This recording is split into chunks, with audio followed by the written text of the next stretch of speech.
ETV live ఆధ్యాత్మిక channel ప్రేక్షకులందరికీ కూడా స్వాగతం, సుస్వాగతం. మనసు పని ఆలోచించడం. ఓకే, ఆలోచించడమే మన మనసు యొక్క పని, మన యొక్క బుద్ధి పని. ఆలోచించిన ప్రతి ఒక్క ఆలోచనలను నిర్ణయం తీసుకోవడం. మన ఆత్మలో ఉండేటువంటి మూడవ ఇంద్రియం మన యొక్క సంస్కారాలు.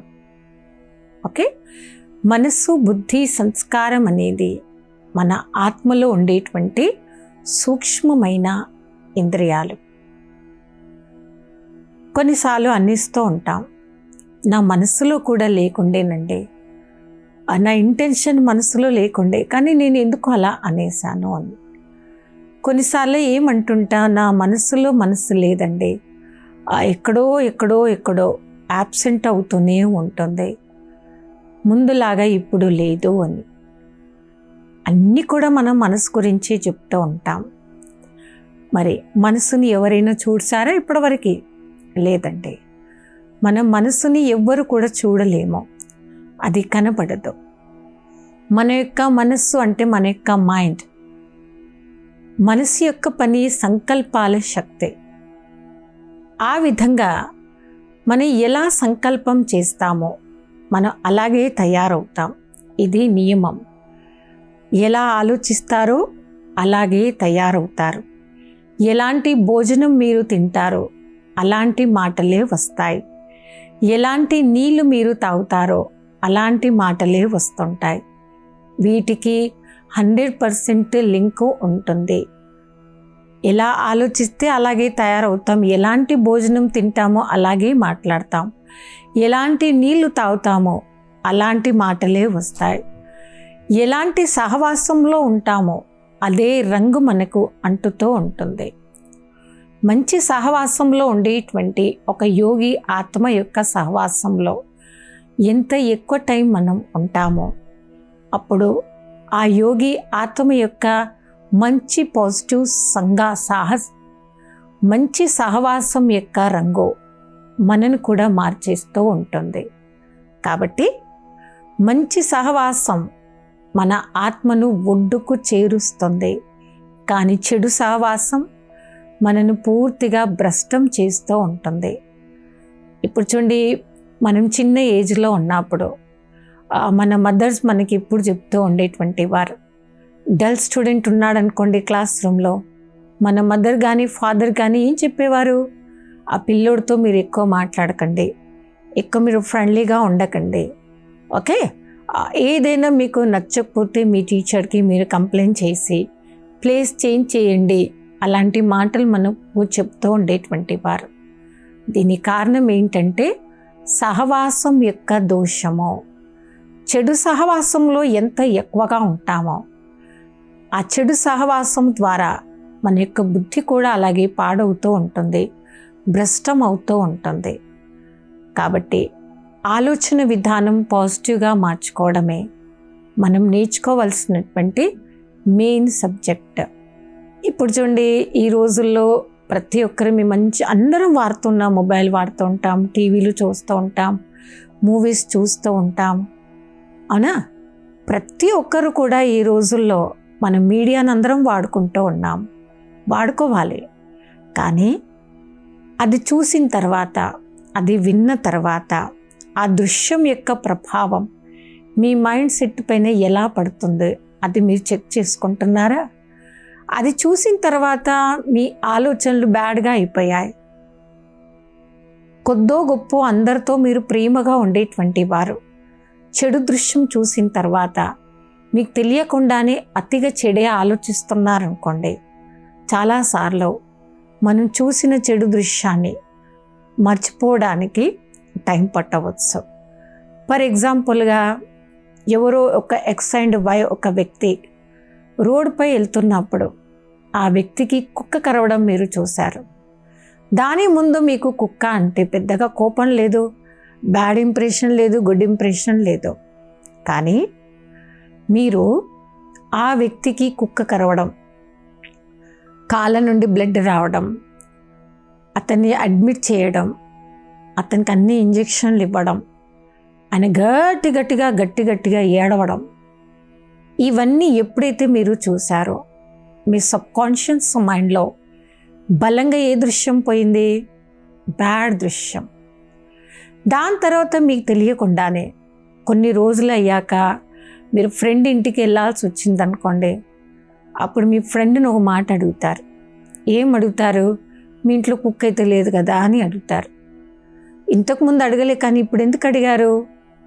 కుక్క కరవడం, ఆ వ్యక్తి షౌట్ చేస్తూ ఏడవడం, ఆ యొక్క దృశ్యం బలంగా మీ మనసులో నాటుకుపోయింది.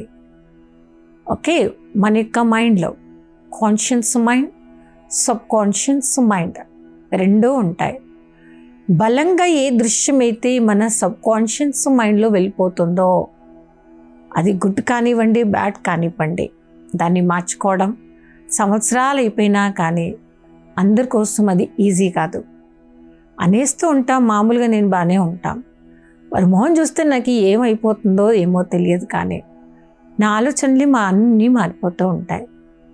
ఎందుకు మారిపోయి వారి ముఖం చూడగానే ఆ వ్యక్తి చేస్తున్నటువంటి కర్మలు, వారు వ్యవహరించినటువంటి వ్యవహారం అతి బలంగా మీ సబ్కాన్షియస్ మైండ్ పైన ప్రింట్ అయిపోయింది.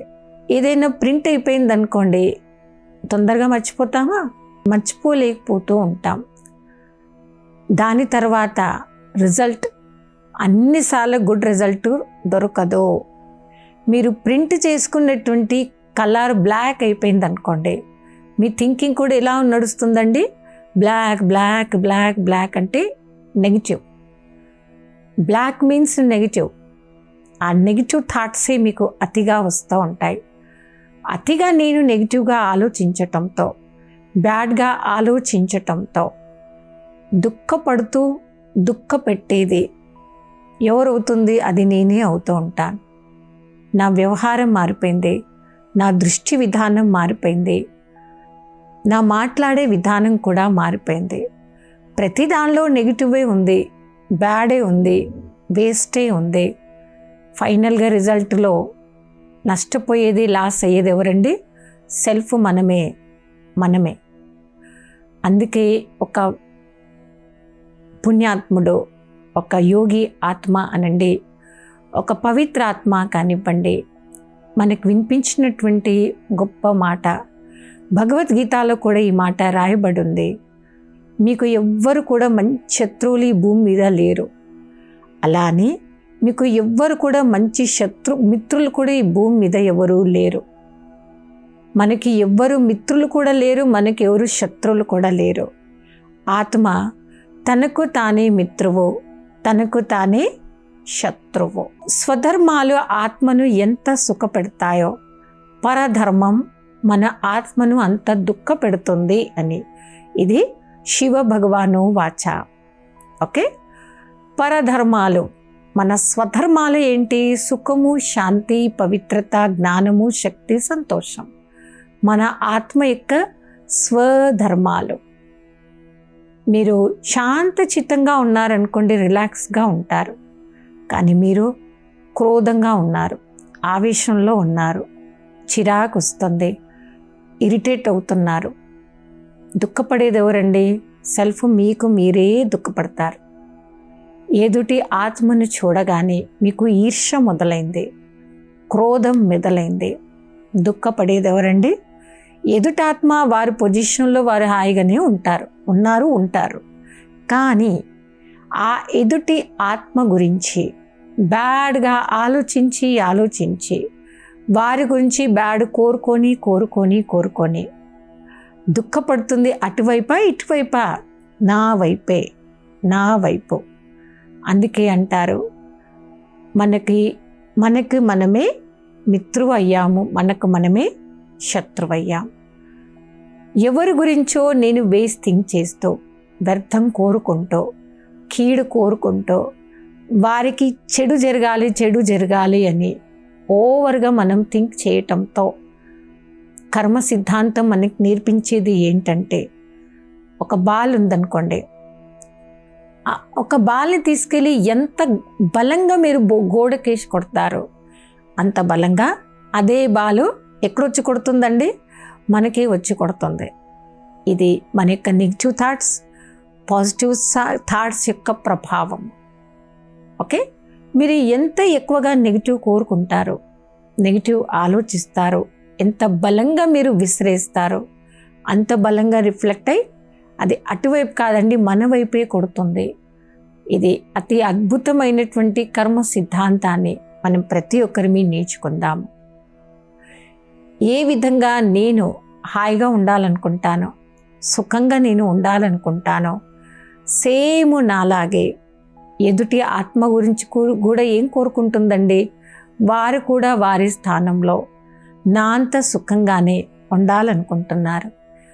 ఏ శాంతి నాకు కావాలో, ఏ శాంతి నేను కోరుకుంటున్నానో, సేమ్ ఎదుటి ఆత్మ కూడా భగవంతుడితో కూడా అదే శాంతి కోరుకుంటుంది, అదే ఆనందం కోరుకుంటుంది. ఇప్పుడు చూడండి, కొందరంటే కొంచెం కూడా నచ్చదు. ఎందుకు మీకు వాళ్ళంటే ఎందుకు నచ్చదండి? కారణం ఏంటి అని అడిగారనుకోండి, ఎప్పుడు చూడండి అందరి గురించి చెడ్డగానే మాట్లాడతారు, ఆ చెడుయే కోరుకుంటారు, నోరిప్తి చాలివ్వండి అన్ని అబద్ధాలే మాట్లాడుతుంటారండి. వారి నోటి నుండి ఒక్కటి కూడా పాజిటివ్ మాట రాదండి. అందుకే వారితో నేను రిలేషన్ని పూర్తిగా కట్ చేసుకున్నాను అని చెప్పేస్తూ ఉంటాం. కాబట్టి మన యొక్క నిజ జీవితంలో కనిపిస్తున్నటువంటి ఎలాంటి దృశ్యమైనా పాజిటివ్ కానివ్వండి, నెగిటివ్ కానివ్వండి, మనం తీసుకునేటువంటి విధానం పైనే ఉంది. ఇప్పుడు చూడండి, వారిలో క్రోధం ఉంది. ఆ క్రోధిని మీరు అడగండి, ఇంత గంట కోపంలో ఉన్నారు కదండి, ఇంత రగిలిపోయారు మీరు, 40 నిమిషాల వరకు మీరు షౌట్ చేశారు. ఓకే, 40 నిమిషాలు ఇంత అరిచి 41 నిమిషం యొక్క ఎక్స్పీరియన్స్ ఏంటి అని చల్లబడ్డాక వారిని అడగండి. ఈ సృష్టిలో ఉన్న ఏ ఆత్మైనా నేను చాలా రిలాక్స్గా ఫీల్ అయ్యాను, తెలియని ఆనందం యొక్క అనుభవం చేశాను, తెలియని తృప్తి అనేది నాకు దొరికింది, తినకుండా కానీ తిన్న అనుభవం కలిగింది, హాయిగా ఉన్నాను, రిలాక్స్గా ఉన్నాను, ఇప్పుడే హాయిగా పడుకొని లేచిన అనుభవం అయింది అని ఏ క్రోధి అయినా పొరపాటున కూడా మీకు ఈ జవాబు చెప్తాడా? చెప్పడండి. 40 నిమిషాలు నేను నెగిటివ్గా ఆలోచించి అంత రగిలిపోయి 41 నిమిషము నేను ఎలా ఫీల్ అయ్యాను, అన్ఈజీగానే ఫీల్ అయ్యాను. తెలియని తప్పు చేసినటువంటి మాట నా సబ్కాన్షియస్ మైండ్కి తగిలింది. ఇప్పుడు నేను ఏం తప్పు చేశాను అని మీ మనసును అడిగితే మీరు చేసిన ఏం తప్పు అని చెప్తుంది మీ మనసు? అతిగా నెగిటివ్ ఆలోచించారు, ఎదుటి ఆత్మ గురించి కీడు కోరుకున్నారు. ఇది మన యొక్క సంకల్పాల ప్రభావం. ఓకే, మన సంకల్పాలలో కూడా అలా నెగిటివ్ ఉంది, బ్యాడ్ ఉందనుకోండి, మనం హాయిగా ఉండలేము. మన ఆలోచనలు బట్టి మన యొక్క కర్మలు కూడా ఉంటాయి. ఇప్పుడు చూడండి, అకర్మ, వికర్మ, సుకర్మ అని అంటూ ఉంటారు. మనం చేస్తున్న కర్మలో విషయ వికారాలు నిండిపోయాయి. ఇప్పుడు చూడండి, మనం కోపం ఆవేశంలో వచ్చాం, రగిలిపోతూ ఉన్నాం. మన ఆవేశం క్రోధంలో చేసినటువంటి ఏ పనైనా కరెక్ట్ చేయగలుగుతామా? పొరపాటున కూడా చేయమండి. ఇప్పుడు చూడండి, చాలామంది గొడవలు పట్టుకుంటూ ఉంటారు, కొట్టుకుంటూ ఉంటారు, చంపుకుంటూ ఉంటారు. ఏమని ప్రింట్ అయిపోయింది, ఏమైపోతుంది? ఒక్కసారి ఖైదీ అయిపోయి జైల్లో పడ్డాడు, చాలా సంవత్సరాలు జైల్లోనే ఉండిపోయాడు. తర్వాత బయటకు వచ్చి ఎంత మంచి పని చేసినా ఆయన చూడగానే మనం ఫస్ట్ ఏం చెప్పేస్తాం, ఈ ఫలానా వ్యక్తి జైల్లో ఉంటూ ఖైదీగా ఉంటూ బయటకి వచ్చినటువంటి వ్యక్తి అని ప్రింట్ అయిపోతుంది. అవునా? అందుకని ఎలా ఆలోచిస్తామో అలా మనం మాట్లాడతాం, అలాగే మనం వ్యవహరిస్తాము. గుణాలు అవగుణాలు యొక్క డిఫరెన్సెస్లో ఇవన్నీ పాయింట్స్ వస్తూ ఉంటాయి. మనం హర్షితంగా ఉండటంతో, మంచి పాజిటివ్గా థింక్ చేయటంతో, పాజిటివ్ దృష్టికోణంతో ప్రతి ఒక్కరిని చూడటంతో మనం చాలా ప్లెజెంట్గా ఉంటాం. నిజ జీవితంలో, వ్యవహార జీవితంలో కూడా ఇదే చేంజ్ని మనం తీసుకురావాలి. దీన్ని అంటారు వ్యవహార శుద్ధీకరణ. ఇప్పుడు ఏ పూజ చేయాలన్నా, మనం ఉదయం లేచి సూర్య నమస్కారం చేయాలన్నా, లాస్ట్ ఏ చెయ్యాలన్నా కానీ మనమంతా, ఎస్పెషలీ ఇండియన్స్కి ఒక పద్ధతి మన పూర్వకాలం నుండి ఉంది. శుద్ధీకరణ, శుద్ధీకరణ, శుద్ధీకరణ, శుద్ధీకరణ. అవునా? మనం ప్రసాదం తయారు చేయాలి. ప్రసాదం తయారు చేసి దేవతకి అర్పణ చేయాలి. అర్పణ చేసే ముందు కూడా మనం ఇంపార్టెన్స్ దేనికి ఇస్తాము? శుద్ధీకరణ. అవునా? రోజు మనం వంట చేస్తాము, ప్రసాదం కూడా మనం అందరం చేస్తాం. రోజు వంట నీట్ చేస్తాం, ప్రసాదం చేసిన రోజు ఎక్స్ట్రా క్లీనింగ్. మీ సబ్కాన్షియస్ మైండ్కి మీ నైట్ నుండి ఒక ట్రైనింగ్ ఇస్తారు. ఏమని? నేను ప్రసాదం చేస్తున్నాను, ప్రసాదం చేస్తున్నాను, ప్రసాదం చేస్తున్నాను. చూడండి, మీరు ఎంత ఎక్కువ సార్లు నైవేద్యం తయారు చేస్తున్నా, ప్రసాదం తయారు చేస్తున్నా అనేటువంటి శుద్ధికరమైనటువంటి సంకల్పాలతో ఆ భోజనం తయారు చేస్తారు.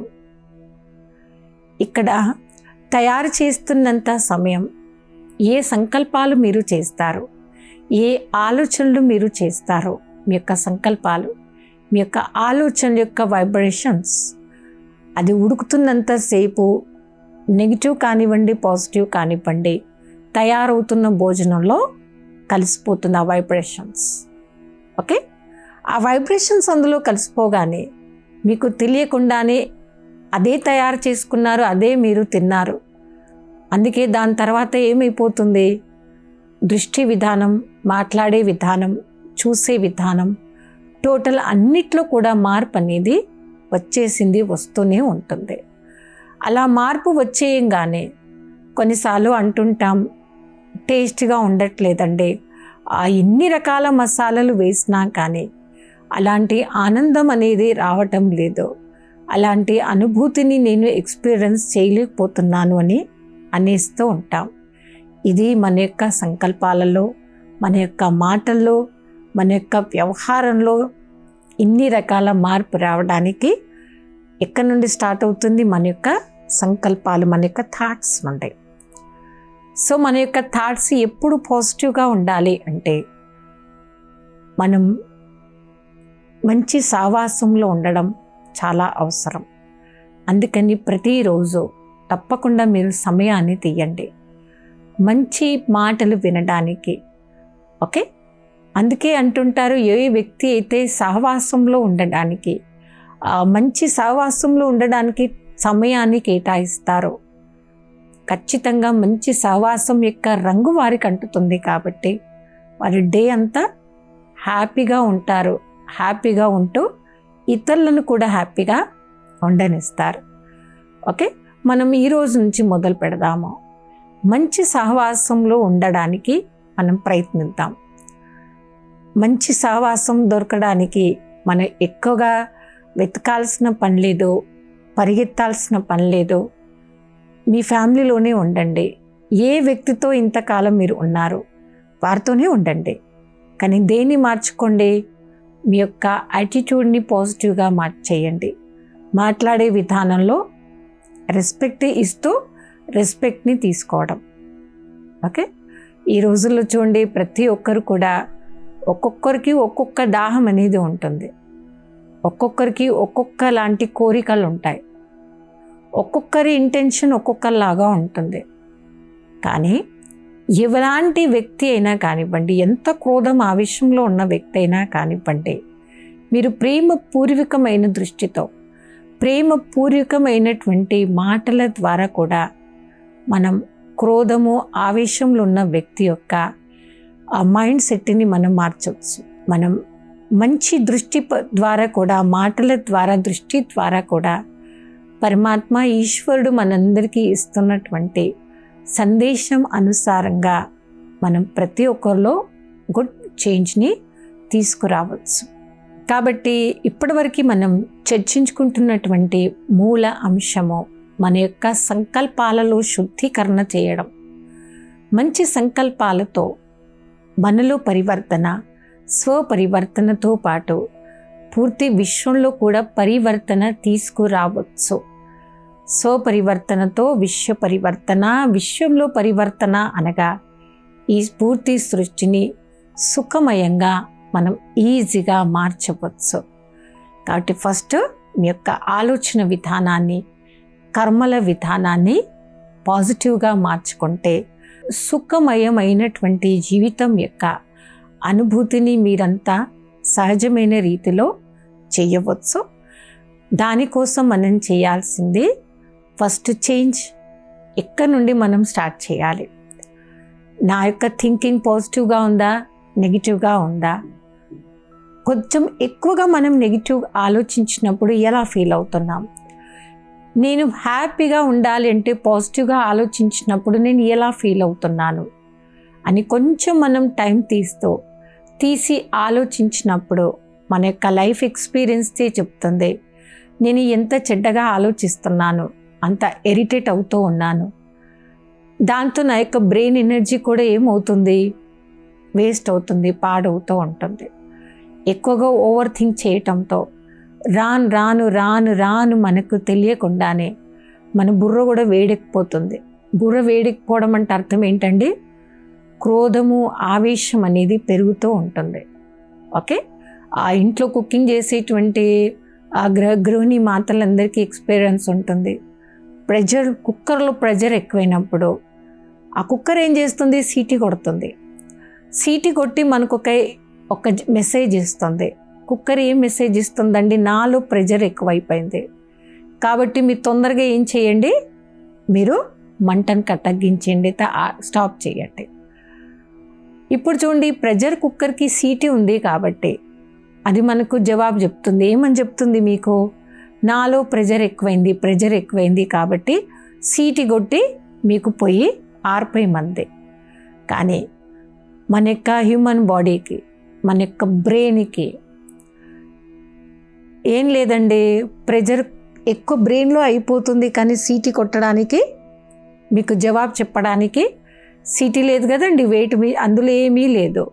సో ఓవర్గా ఫ్రస్ట్రేషన్ పెరిగినప్పుడు దాని యొక్క కోపము, ఆవేశం ఏదైతే ఉందో, ఓవర్ థింకింగ్తో ఆ ప్రెజర్ ఎక్కడ పడుతుంది? మన యొక్క సంకల్పాలపైన పడుతుంది. సంకల్పాలపైన మీ అతిగా వేస్ట్ సంకల్పాలు ఎక్కువగా మీరు చేశారనుకోండి, మీకు తెలియకుండానే మన బాడీలో ఉండేటువంటి ఎలాంటి సెన్స్ ఆర్గన్ పైన కానీ దాని యొక్క ప్రభావం పడవచ్చు. కాబట్టి అతిగా వ్యర్థం ఆలోచించకుండా మనసుని ప్రశాంతంగా మార్చుకొని సుఖప్రదమైనటువంటి ఎక్స్పీరియన్స్ చేయాలనేదే ఈరోజు ఎపిసోడ్లో మనమంతా నేర్చుకున్నాము. దీన్ని మనం కంటిన్యూ చేద్దాం. సో రాబోయే ఎపిసోడ్లో మరికొన్ని కొత్త విషయాలు, కొత్త అంశంతో కలుద్దాము. అప్పటి వరకే ఓం శాంతి.